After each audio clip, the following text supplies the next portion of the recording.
Hello everyone, Sally here for a quick one. So someone recently pointed me to Jeran's video on atmospheric magnification,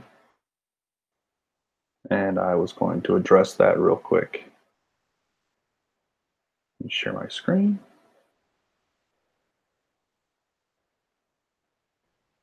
So Jeran has this video out, playing point number 3, atmospheric magnification. It's basically a redressing of Rob Skiba's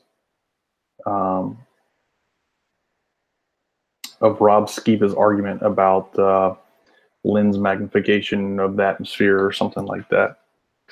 And when Skiba came out with his thing, he was pretty much debunked overnight. However, here we are again with a recycled meme, which is pretty typical for Flat Earth. And they never really answer the questions that they never really even demonstrate what they're trying to propose, which is that the atmosphere itself is producing some type of magnification effect, which doesn't really explain horizons in the first place. But let's hear what Jeran has to say. Let me crank his volume up so that you guys can hear it through my microphone. World works? Hold on. I mean, half of the hotel is behind the water, right? Wrong. So we know that water rises to eye level and that half of our view is sky and half is water. Well, here's what's actually taking place. Treat this blanket here as the water, and you'll see that I put a building down at the other end. And when we introduce a magnifying glass, where did the bottom of the building go? Okay, so most people will recognize this as being just ridiculous on the surface of things. I mean, there's no lens out in the atmosphere.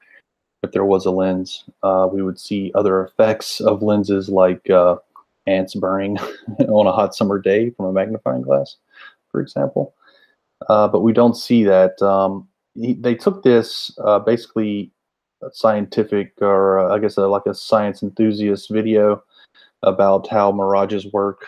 You can go look up Skiba's old stuff. Jeran even references it in here in his video. But they take that out of context, and basically the scientist said, yeah, basically it works like a lens. But it doesn't work like a magnifying lens. It doesn't work like glass lenses. You know, it's not really what they meant. What they meant is that the atmosphere itself causes refraction, and that's what lenses do as well. They cause refraction.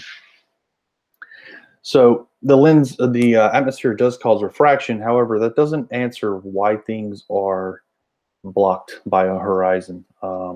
It just doesn't answer that question. But more to my point is that for an object at a given distance, we know what its angular width should be based on just basic trigonometry.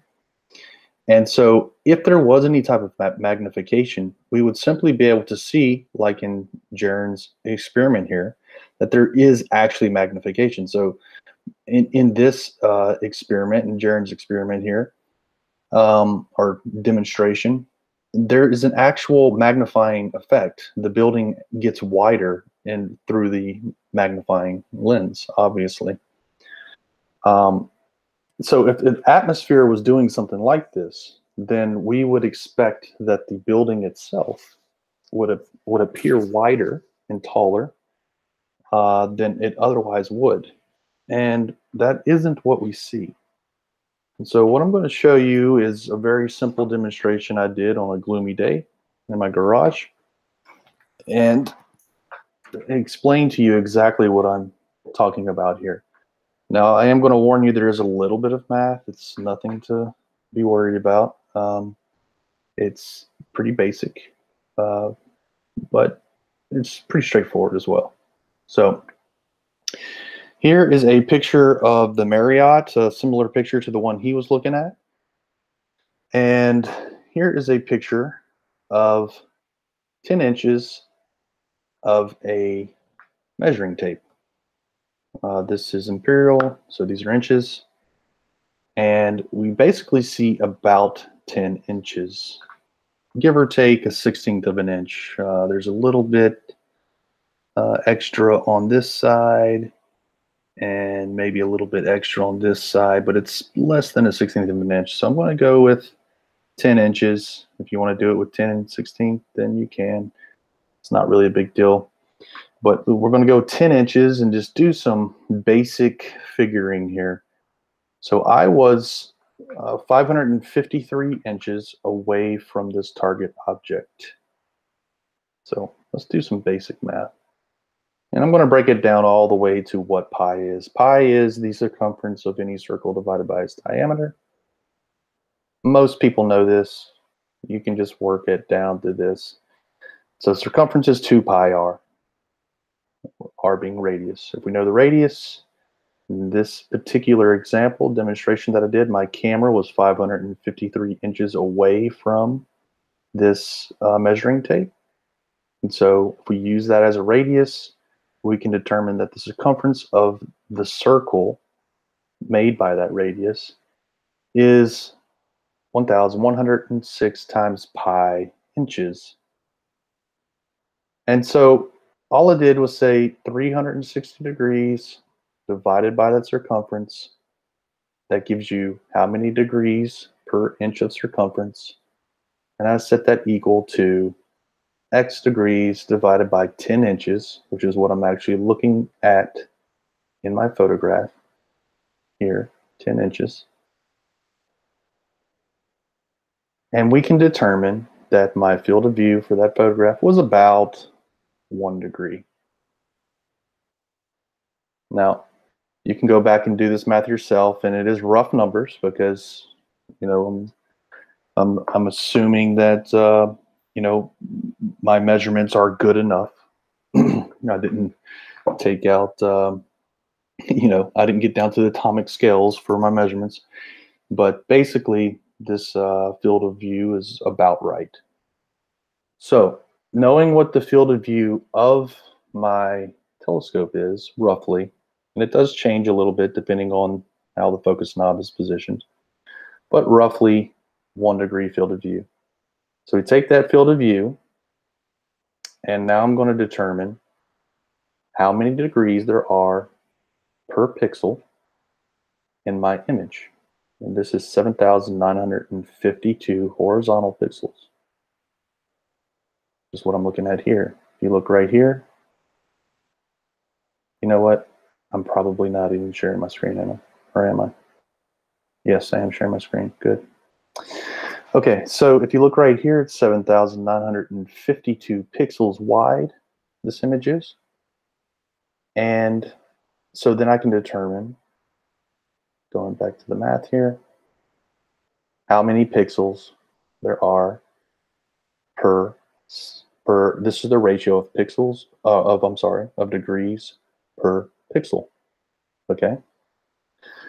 Now I'm taking that ratio and I'm setting it equal to some unknown amount of degrees, x, divided by 918 pixels. Where did that 918 pixels come from? That 918 pixels came from a similar image, or same resolution image, 7,952 pixels wide of the Marriott, similar to the one that Jeran was looking at. And I simply measured the Marriott here. And if you look, let me hide this because you're going to look down here in the bottom section on the toolbar here, or the status bar here. And whenever I resize this, you'll see that it's telling you the dimensions of this square right here, this selection square. So it's basically 918 pixels wide is the Marriott in this image. So let's go back to our math here. And all I've done is said, okay, it's this 1 degree per 7,952 pixels is equal to some unknown degree for 918 pixels. Solve for x, and we get 0.119 degrees field of view, or I'm sorry, angular width of the Marriott. So all we should have to do at this point is go to Google Earth and measure that angular width. Should be in that ballpark. So what I'm going to do is go to where I took the photograph, which is at this wind turbine right here. It was actually at the corner of this wind turbine. It was about right here. Close enough. And we're going to go to the Marriott.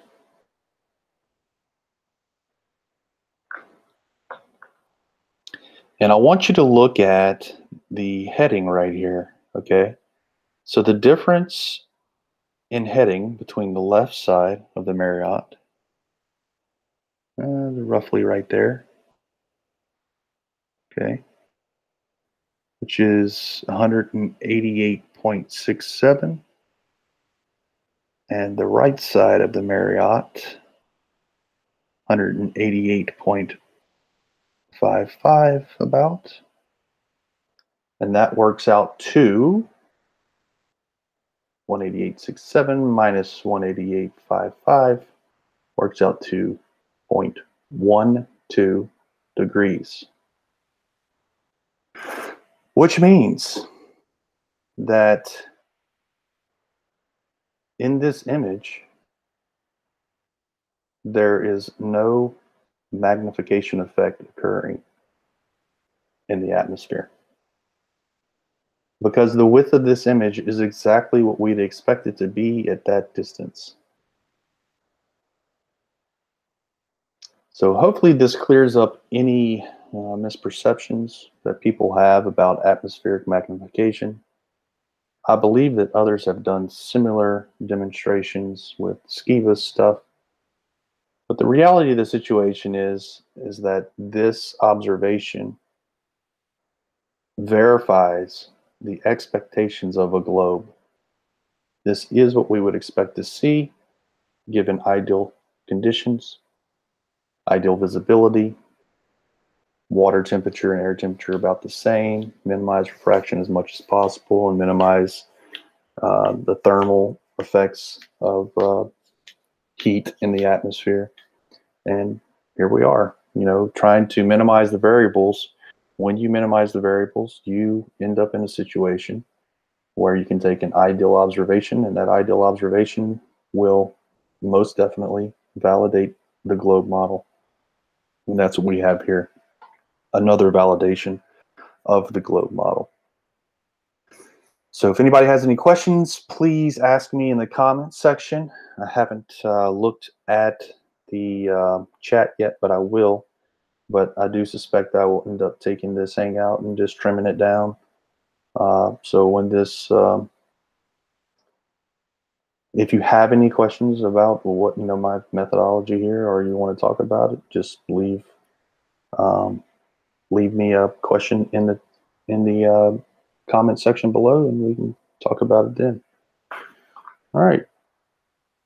Thanks, guys, and I'll be over in the live stream chat here shortly if anybody wants to discuss. I haven't even looked at the chat for this one, and I don't have anybody to back me up, so haven't had a chance.